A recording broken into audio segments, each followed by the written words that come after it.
United. I don't think you were the only one questioning an unchanged side when you've lost 7 in a row without scoring. I find it lunacy to think that you're going to go with the same personnel, the same system that hasn't given you any results for months and months and months, and you do it again. I do not understand that. I said this would happen. You bring a youngster into the side like that, the fans, that's the biggest cheer we've heard in the King Power this season, and it was half empty. It was the biggest cheer we've heard this season when Jeremy Munga come on. The crowd were elated, they were excited. Every time he got the ball, he put someone on the edge of their seat. Newcastle, he was dropping his shoulders, little Cruyff turns, little round the corners. He had the confidence. They're the sort of reasons why you put them in for 2 reasons. Are they going to sink or swim when you put them out there? You want to know that. Does he have the confidence to go out and perform in front of a stadium in the Premier League? That's important to know early on, especially if you've got big hopes for him at this football club in the future. And then the second thing is that it gives the fans a little bit of hope, inspiration, excitement, what they've not had for pretty much the majority of the season. It's an absolute no-brainer. You don't have to flood the side with the youngsters, but when you're losing week in, week out, and you're thinking, we've not quite got the quality, put the youngsters in. I must have been saying it for 6 or 7 weeks, maybe longer. And that's why, because of what we've seen tonight, because I, for one, don't really feel like commentating again this season on what I've seen over the previous sort of 2 to 3 months. But I tell you what I will do, I'll turn up to commentate again if Munga's in the squad and they're going to bring him on and people like Ricardo are coming back into the group. Well, let's talk more about that. I was going to get the negative out of the way to come on to the positive, but I do let's go for the positive first, shall we? Let's relive that moment, a moment of history, and as Pipes has been saying, something to cheer us up a little bit earlier on. And coming on, perhaps the beginning of a historic story. There you go. I told you that's the reception that you get when you bring a youngster into the game. That's why he doesn't need to feel any pressure. He comes on, he feels that love from the crowd. 15-year-old Jeremy Munga introduced to the action. Jeremy Munga, 15 years of age. Pipes, do you want to have a little guess at what was the UK #1 single when he was born? UK #1 single. July 2009. I have no idea. I obviously googled it. This was #1.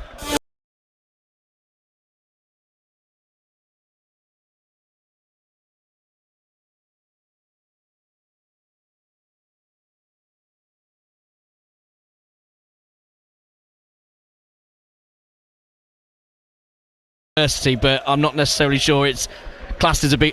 Cascada, Evacuate the Dance Floor, was #1. Harry Potter and the Half-Blood Prince was top of the UK box office, and top of the album chart was Michael Jackson's Greatest Hits, because he'd just died a couple of weeks earlier. I see. Which doesn't feel that long ago, but... It doesn't feel very long at all, but that's, the kid came on tonight and he can be proud of what he contributed, I think. And,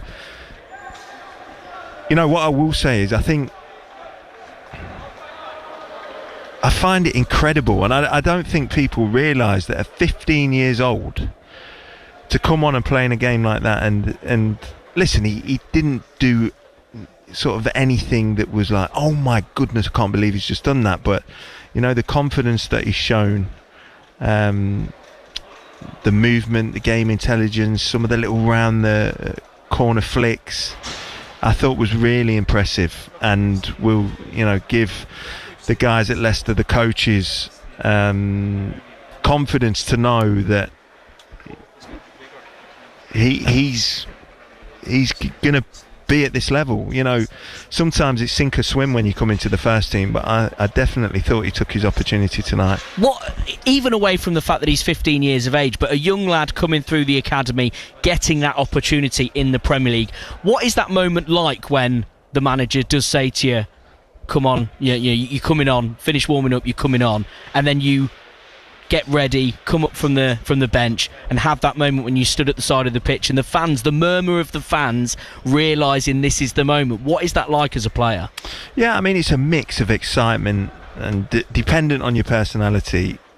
You know, there's going to be nerves there as well. I was super nervous, but there was excitement in there. Of course there was, because it's your dream that you want to do since you were a kid, and I'm sure, Jeremy Monga was the same. But there is an excitement to get on. As I say, I actually think it's easier coming on with a group of players that are performing at that level, because you don't have to do too much to sort of adhere yourself to the crowd, because you're already, they're already backing you because of your age.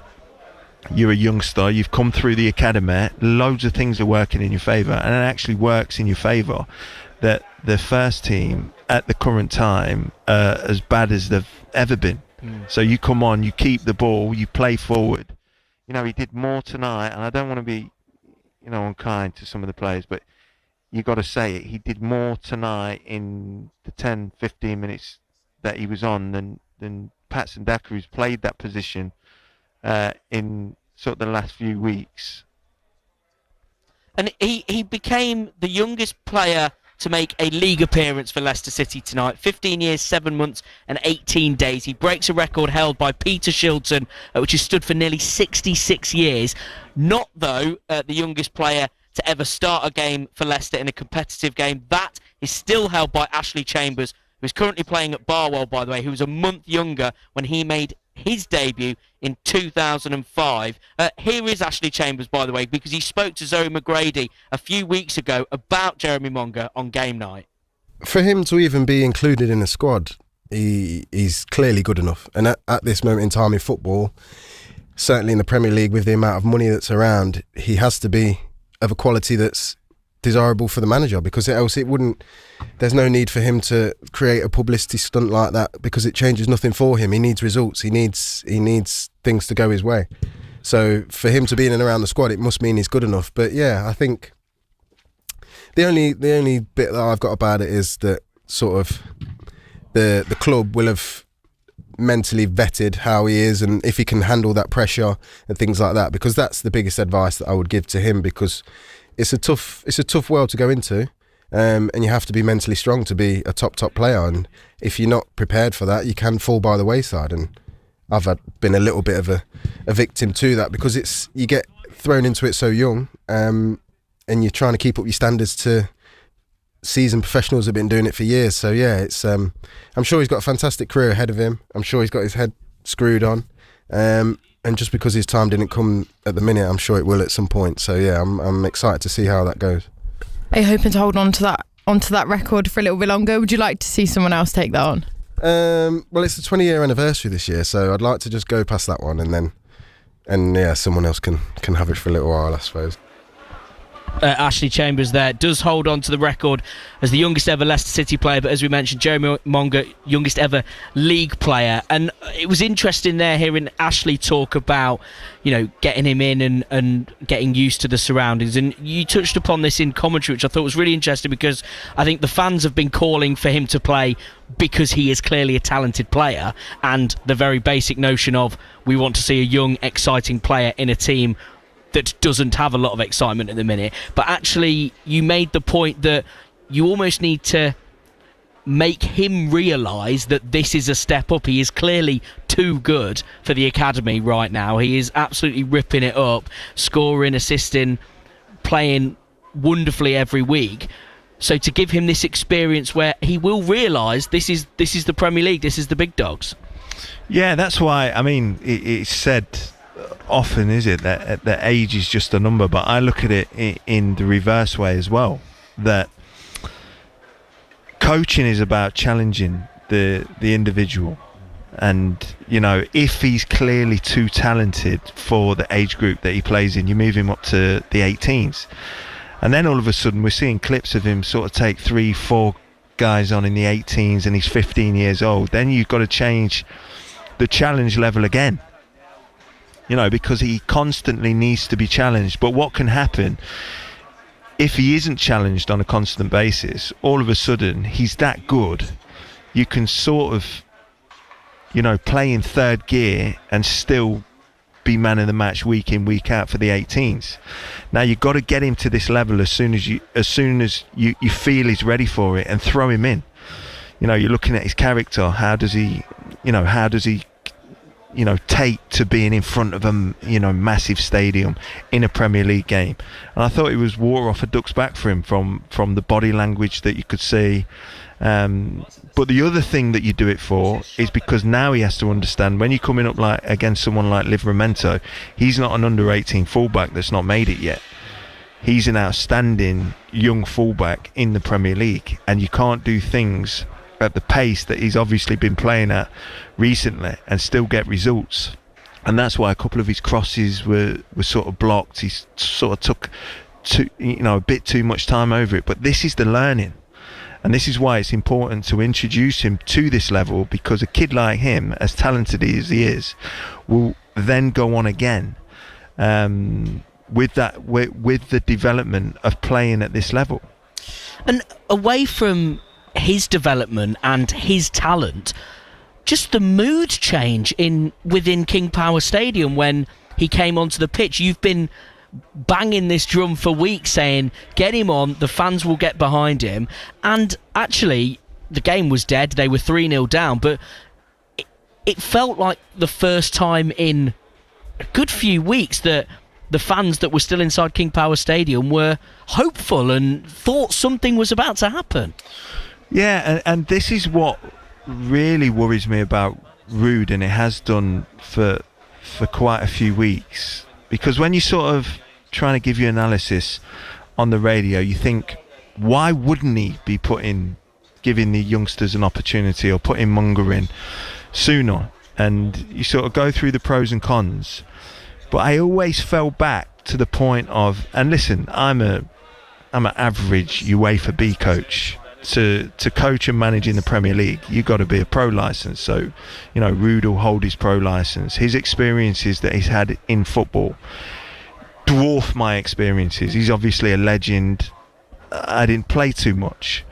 So you're looking at it and you're thinking, am I wrong? But it's an easy, small win to bring a youngster into the side when the group of players is performing this poorly.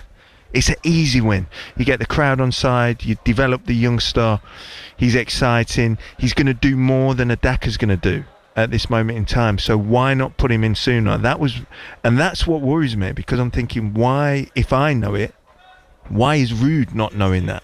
Especially when clearly there is such unrest at the minute, and a lot of the frustration from the fans is that these players, these very well paid players, don't look like they care.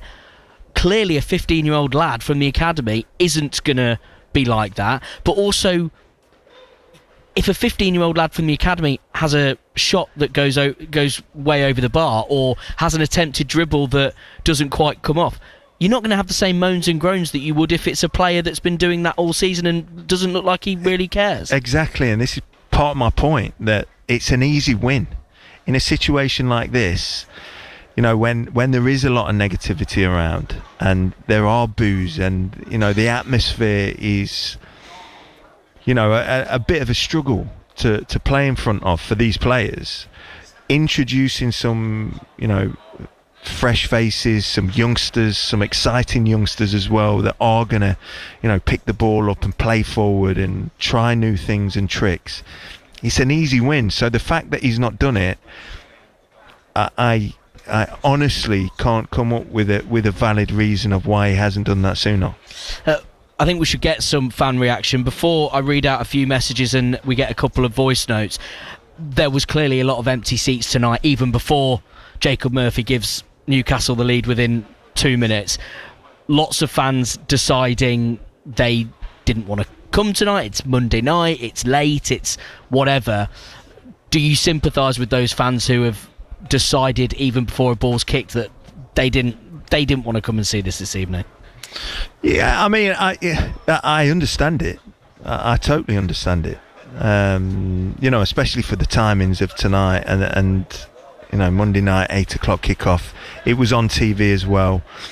They're not filling you with any enthusiasm. The managers, not changing things, not bringing in new personnel. I applaud him tonight for putting Munger on the bench. Should have done it, for me, many weeks before.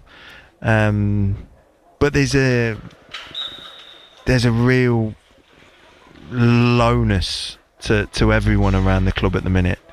A lack of enthusiasm to show the team support, really. And I think that the fans reflect what you're giving them as a player, as a manager, as a football club.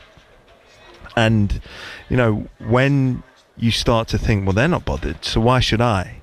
That's the feeling that I've certainly had over the last few weeks. And body language is massive to me. As I said earlier, I was talking about it earlier, you can play awful, you can shank the ball in the, when Buonanotte came on, didn't do too much, made a couple of mistakes, gave the ball away, as did Ricardo sometimes. But the body language of Buonanotte, of Mavidide, of Ricardo when he came on, definitely Munger when he came on. I would even put Luke Thomas in it. Listen, I've said before, Luke Thomas may be not elite player. He may be not Premier League level.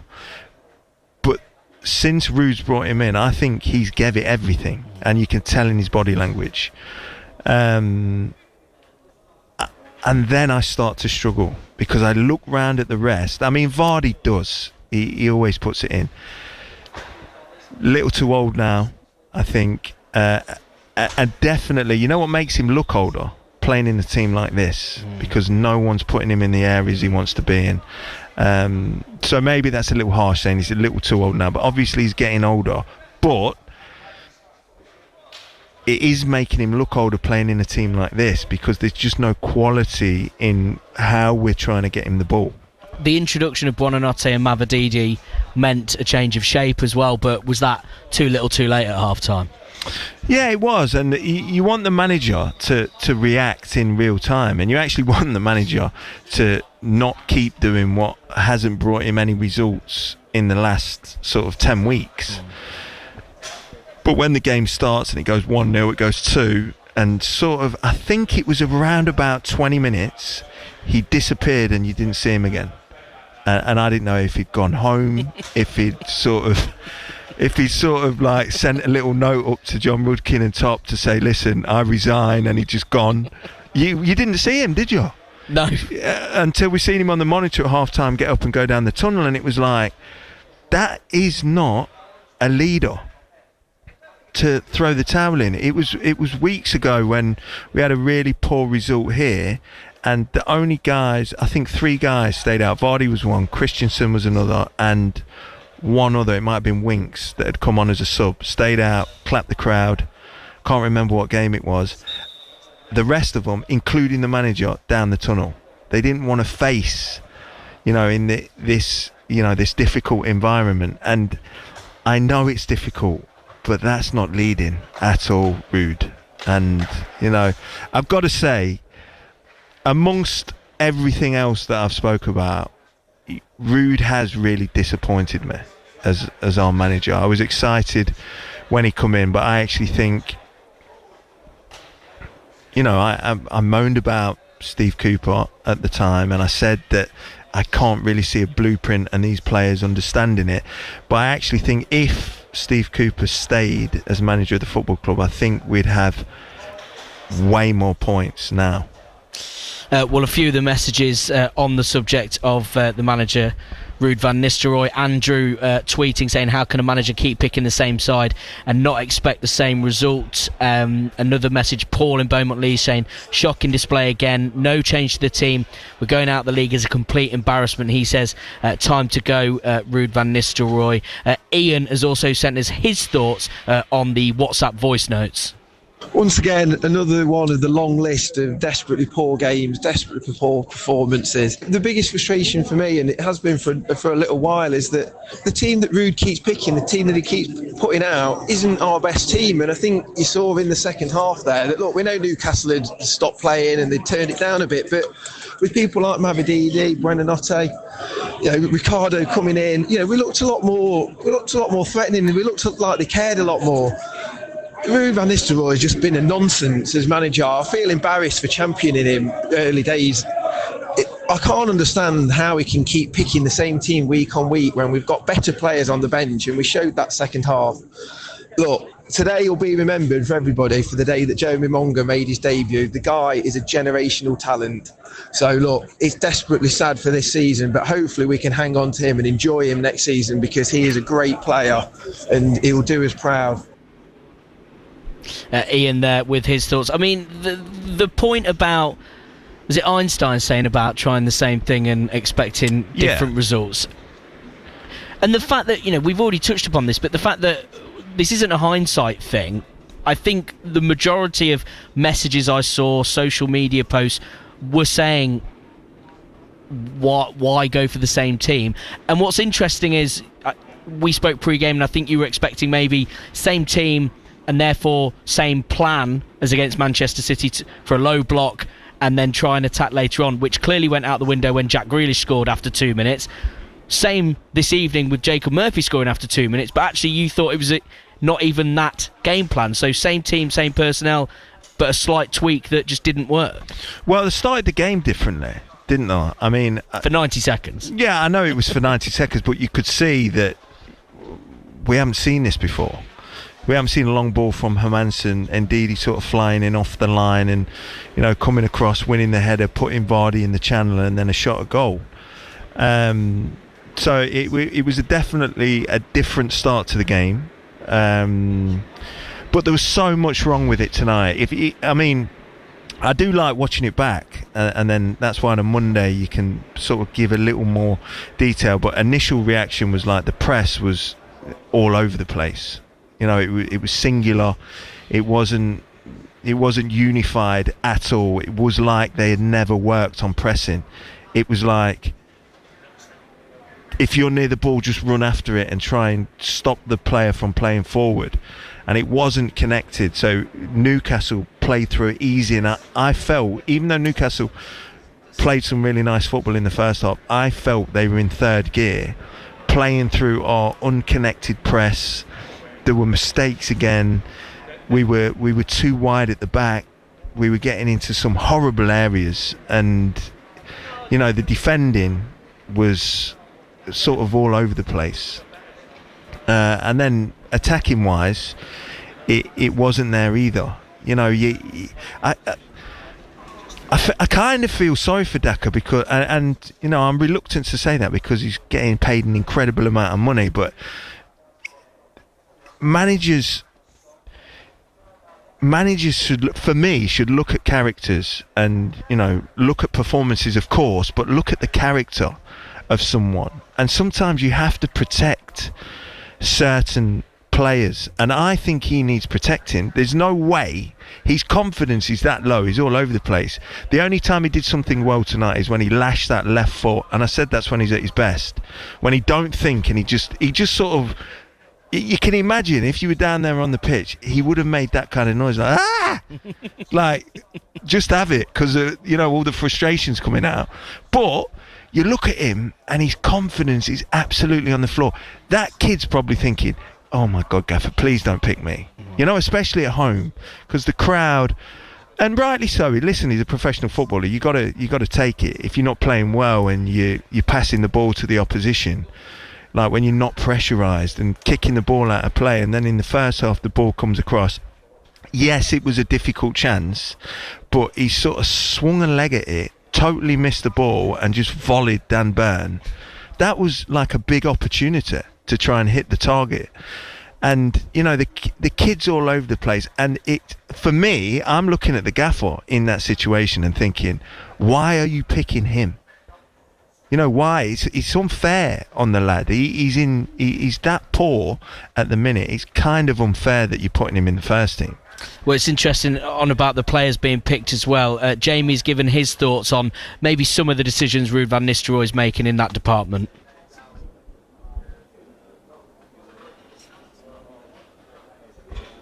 No? I thought we were going to hear from Jamie. Maybe we'll hear from Jamie in just a sec. Some other messages coming in. Tom says, how in 9 years has it got so bad? Teams are better, but after last year we've dropped so quickly, so bad. Tonight was like the last time we played Newcastle, over by half time. Did better in the second half. Good to see Monga on the pitch. Long may it continue. Hope get more kids in the squad, as Pipes has already been saying as well.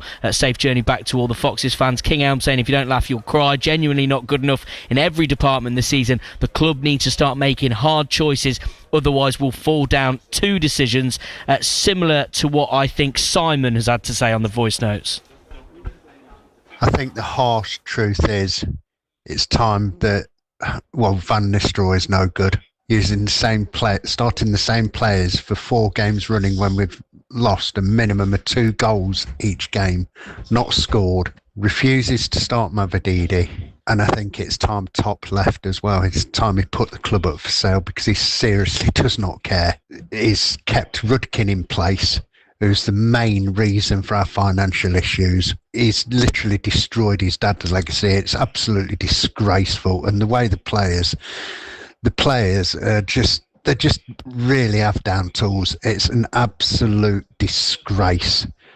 And I want them all, except for Vardy, Mavididi, Fatawu, and 1 or 2 others. But the rest of them, they can get out of my club. Strong words from Simon there. I mean, Pipes, there's been clearly lots of talk and, fan unrest about members of the hierarchy at the football club. Clearly they are going to get relegated. For you, does there need to be a real assessment of what the plans are going forward if the club is to fix itself and get back into the Premier League? Yeah, I think that's a given. Will that happen? I don't know, but it needs to be a given. And you are gonna, with performances like this, but not, just this one, but what we've seen this season, but performances, I think, in the boardroom, from the chairman. I kind of agree with Simon. And I said earlier, didn't I? It's gonna take someone to make some real, for them, difficult choices, because don't forget, these are, they work for Top, yes, but they're his colleagues. He's worked with them for years. They've delivered tremendous success to a football club like Leicester City. So, and someone like me, I can, give them plaudits for that and say, did an amazing job. John, Susan, Top, all of the hierarchy. I think, we can pay homage to what they've delivered to this club in the good times, but I think you have to be honest in the bad times. And I think it's got to a point now where change has to happen, but it's gonna take someone ruthless, and I don't think that ruthless person currently is at this football club, not from what I can see, because that's what it will take. And what the biggest disaster that could happen for me is that this is just allowed to continue and continue and continue, because as one of the fans just said, we will find ourselves in League One again if that's the case. And the other big thing that I mentioned in commentary, what I worry about, and I think Rob Tanner also mentioned this, I wrote an article about it recently. From the Athletic, Rob Tanner. You've only got 3 players out of contract this summer. And, when a team performs this badly, these players have got aspirations to play at the highest level. So if they want to stay in England, that's playing in the Premier League. If they want to, go to France or anywhere else in Europe, that's Ligue 1, that's the Bundesliga. I don't currently know any scouts or any football clubs that would look at this group and individuals that play for Leicester this season and say, you know what, I'll take Ndidi and put him on 75 grand a week, what he's on at Leicester City, and pay 25 million what Leicester are going to ask for him. Who's going to do that with Ndidi this season? No one. Who's going to do that with Walt Farce? No one. Who's going to do it with Vestergaard? No one. That is my big worry, because them players will hang around in the Championship, finishing out their contract, on 60, 70, 80 grand a week and don't have the desire and passion to play for the club, especially not in the Championship for another season, that's going to turn into one big mess, and it's going to take someone ruthless and very skilled, obviously, to sort that all out. And I don't think that person currently resides at this football club. Let's get a little bit more fan reaction. We will hear from Mark in just a sec, but first, here's what Jamie's had to say. Evening, guys. Another game without a goal, another game without any hope. I think it just sums it up that the players that just looked like they were actively trying, by default became our better players. But more than that, just can't get my head around a lot of the decisions that were made. The shape was absolutely baffling. You talk about square pegs and round holes. Daka trying to play as a creative winger for some reason. You've got two midfielders that don't want the ball. Samara went backwards more often than any other player I've ever seen. £25 million man in Skip can't get off the bench, and a 15-year-old's come off and looked like one of our brightest sparks. It just sums it up, really, doesn't it? The manager doesn't seem to have a clue. The players, a lot of them seem to have down tools. Just sort of want this season to end, really.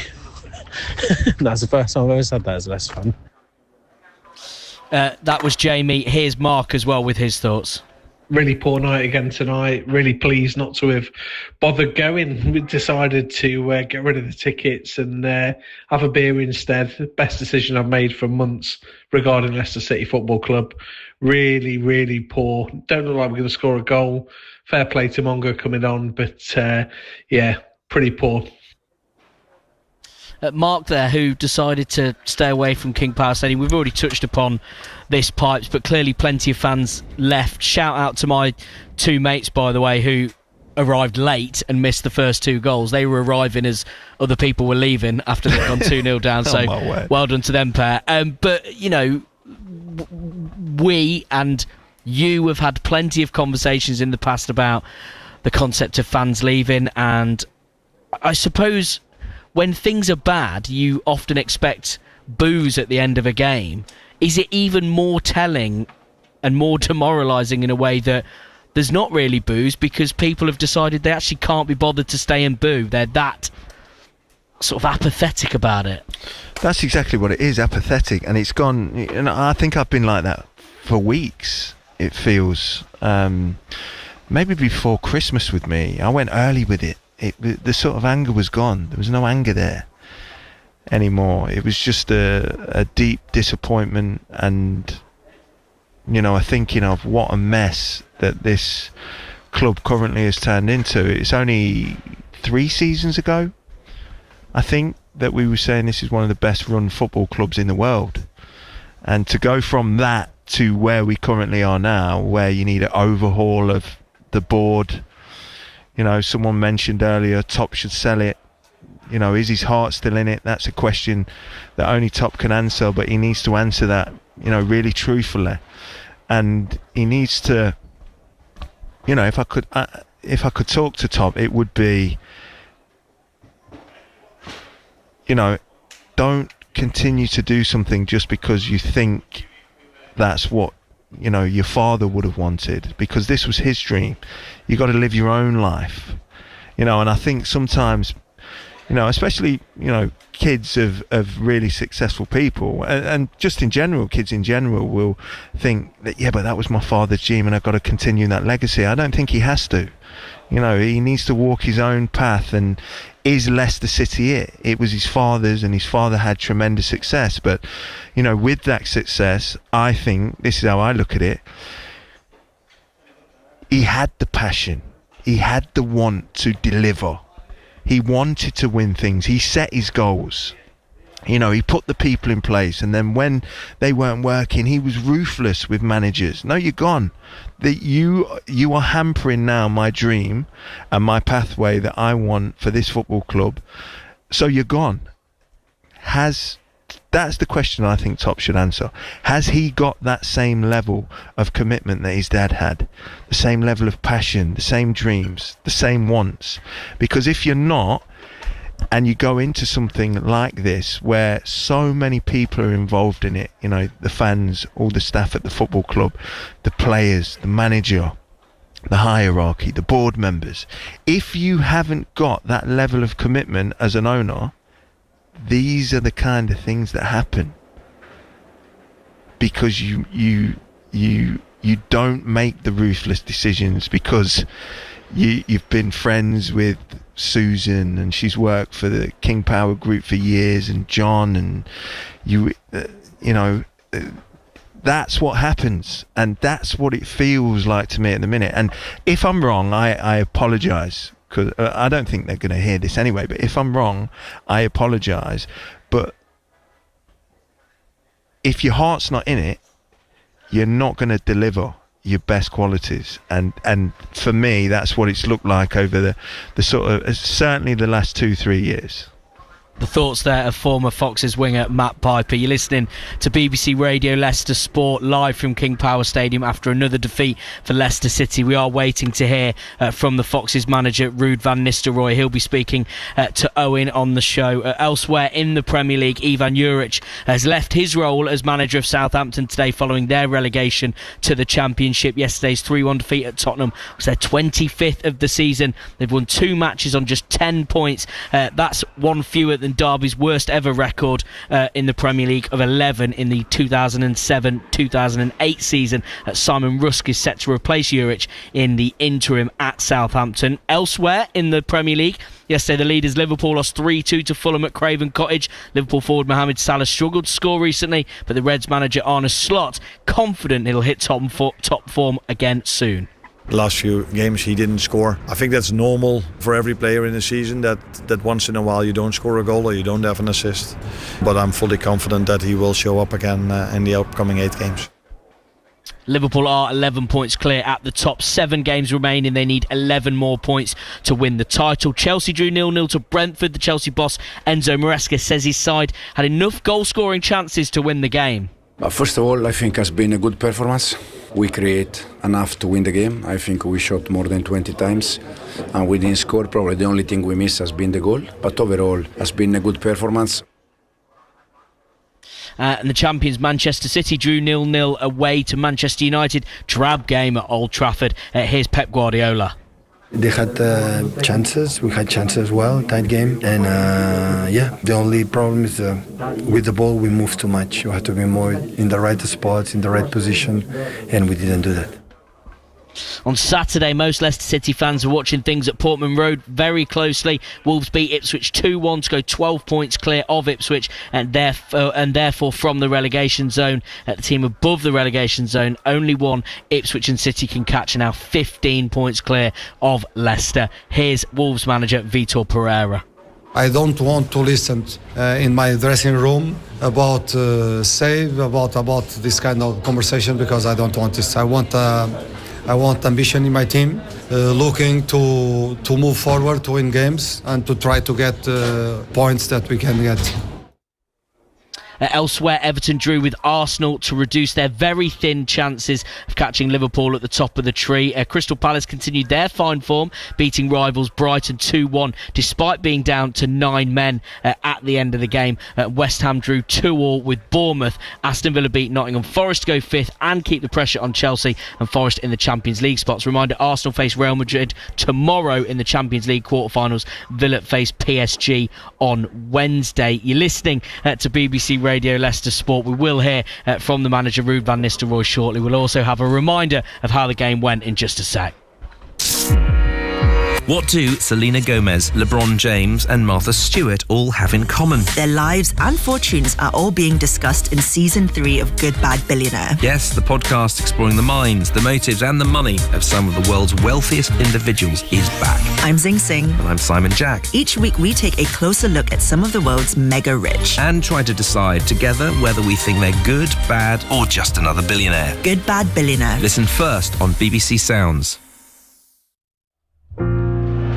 As relegation back to the Championship looms for Leicester City, they have a chance tonight in front of their home crowd to showcase a reason for positivity, a performance, a result, a goal. They have to give the Blue Army something. And very early on, Jamie Vardy forcing a save out of goalkeeper Nick Pope. Leicester going from back to front very early indeed. Flicked on Jamie Vardy, inside right channel, inside the penalty area on the half volley.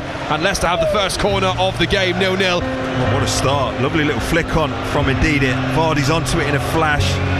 Tries to smash it near post. Pope gets down really well. It's a good save in the end. Gimel and Ndidi battle in the midfield, and Ndidi looked to duck out of that one for a second there, and Gimel able to find Joe Linton. Now on the left hand side is Harvey Barnes. Overlap is Livramento into the penalty area, bursting away, and Newcastle United take the lead.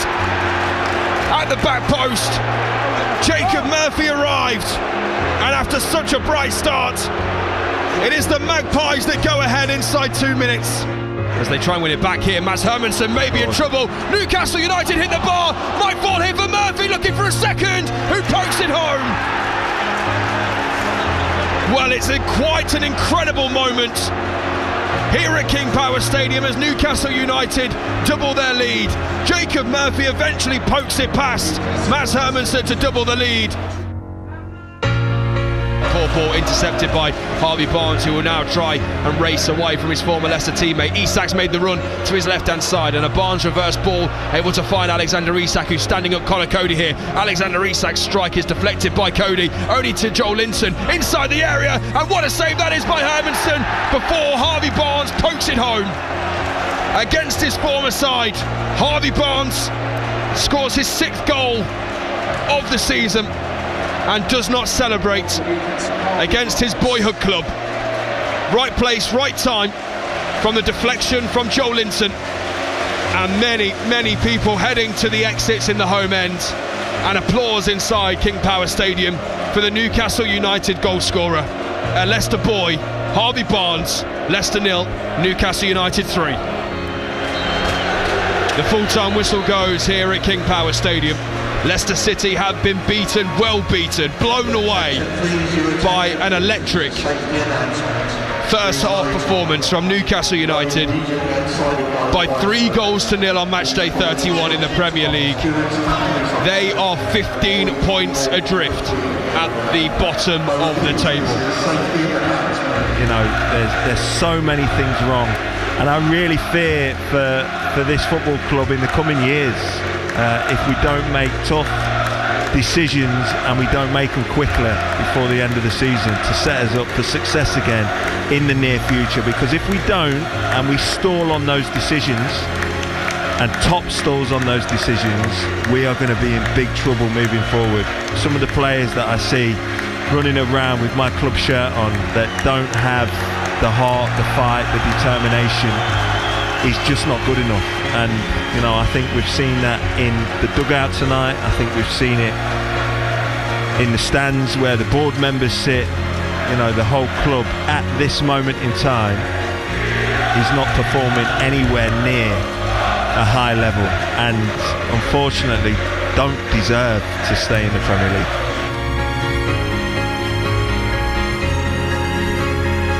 Another bitterly disappointing evening for Leicester City and their manager Ruud van Nistelrooy, who's been giving his thoughts to Owen Palmer-Atkin.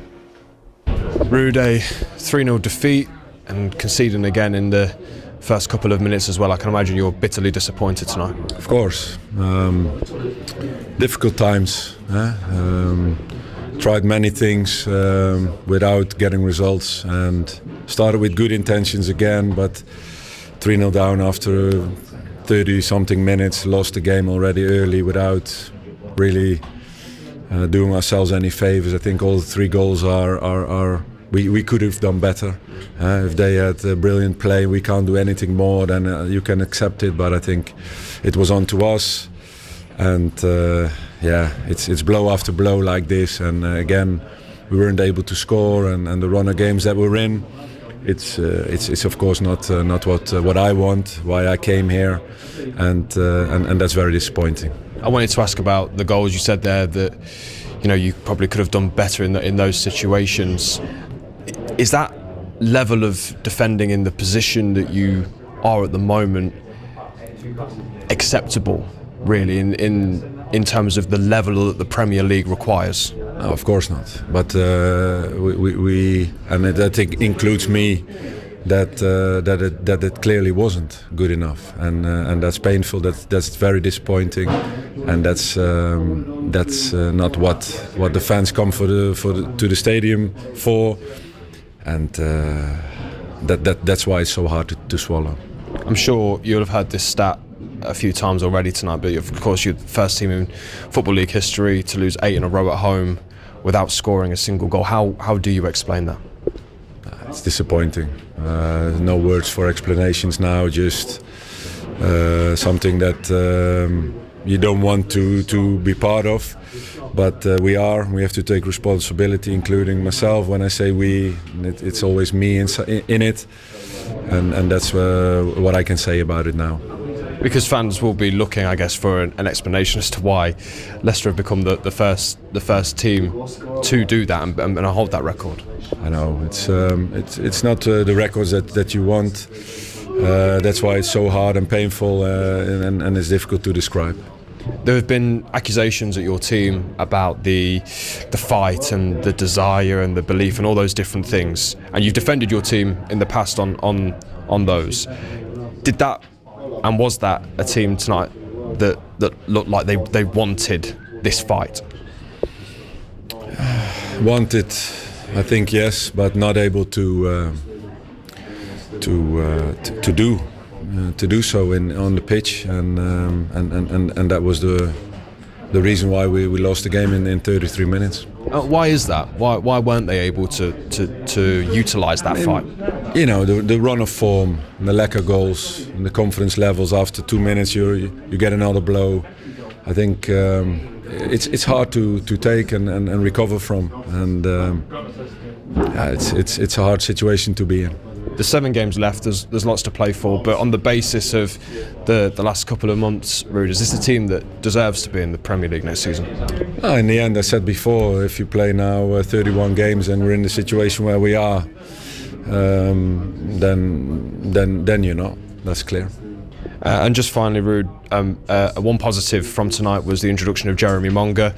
I think the introduction, applause almost, spoke volumes about what the fans were so excited to see from him tonight. What would you make of his performance? It's fantastic. Big congratulations to him. I also said it after the game and before he came in. And his family, he worked hard for this. He developed so rapidly since he joined the first team in a couple of training sessions a week, and he showed glimpses of his unbelievable quality at this young age. So hopefully many more to come for him. Is he a player who could have a role to play still between now and the end of the season? Is that something you could utilise with the position that you're in to showcase that pathway for him? Of course, we're looking for his pathway and many more other great talents, and that's what we continue doing. Ruud van Nistelrooy giving his thoughts to Owen there. Pipes, your thoughts on what he had to say? Well, I've thought it for some time. I mean, he's given up. He's given up. You know, the way that I seen him tonight. He's sort of giving interviews, like smiling, and like he's not happy, but you know, he's not a leader yet. And you know, to become a good leader, you have to go through adversity and, you know, low periods and develop from it and learn from it. But, you know, it turns out that this is a job that was just way too big for his skill set. That's what my mind says now. And Ian said something, you know, really important that I can definitely agree with, that he said, I feel sort of embarrassed that I was bigging him up when he first come in, because I was excited. I didn't think Steve Cooper was the right fit. But you know what it's about? It's about holding your hands up and saying, listen, we can get it wrong. You can get it wrong. Not just me. I think, you know, a lot of people, I think, as I said in commentary, I think Steve Cooper maybe would have had us on more points at this stage, and maybe would have given us a fighting chance to stay in the Premier League. At the same time, I still think that Steve Cooper weren't the right guy for the job, but it turns out that Ruud was, you know, probably a worse fit for Leicester in the in the predicament they were in when they moved Cooper on. But it's going to be a difficult one for him because he's probably going to want to stay, because I spoke about this the other week on the on the When You're Smiling podcast, that this job has really damaged his career pathway, especially in the next couple of years. And the way that you can sort of turn that very quickly is to stay with Leicester and bring them straight back up. But I don't think, maybe he's not the guy for that either. So it's a real difficult one at the minute for everyone involved, his fans, the club, just everything about it. From a Leicester perspective now, let's be honest, they're going to be playing Championship football next season. Should they be looking to plan now for the Championship and whoever or whatever that may look like in terms of management, playing young players that will be involved next year, that sort of thing? Yeah, I mean, I for one hope that started around Christmas. I think, around that point the writing was on the wall. Obviously we were still in touch, we were still engaged, but you just looked at the quality of the group, and then if you don't want to admit that you've made a mistake in bringing in someone like Van Nistelrooy and you don't want to sack him, then I understand it, but the planning had to have started then. I hope we're months into planning, but I don't think we will be, and that starts from the top. And he, as I said a minute ago, he's got to have them real difficult conversations with himself and make some tough choices. And some of those tough choices, in my opinion, should have been made already, and things should have already started to happen. Whether that's you're moving things around at board level, bringing in different people, whether you're sacking the manager, whether you're putting the club up for sale.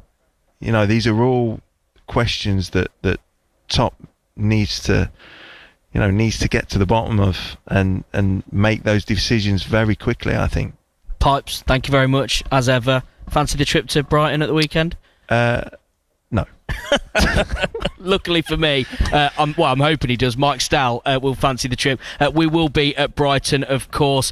We will continue to bring you coverage throughout the season, and we'll have a reaction podcast as well. We will also have a new episode of When You're Smiling on Thursday, which is when Ruud van Nistelrooy will give his pre-match press conference ahead of that game against Brighton. Thank you so much for being with us, as ever, and we'll see you next time. Ta-ra!